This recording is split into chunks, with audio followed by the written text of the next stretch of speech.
We have to look at the total package.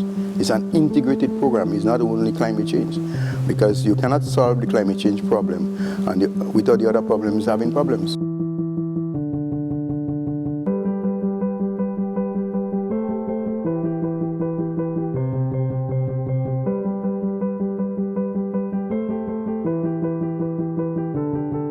The Paris Agreement provides for all countries to make an effort, however small, towards addressing the climate challenge, because every gigagram or every gram of greenhouse gases count. NDC is a document which could submit that says what they propose to do. It's totally voluntary, it's nationally driven.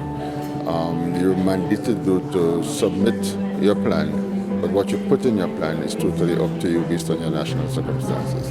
The issue of climate change is a very serious issue, and the national capacity to handle the issue will be paramount.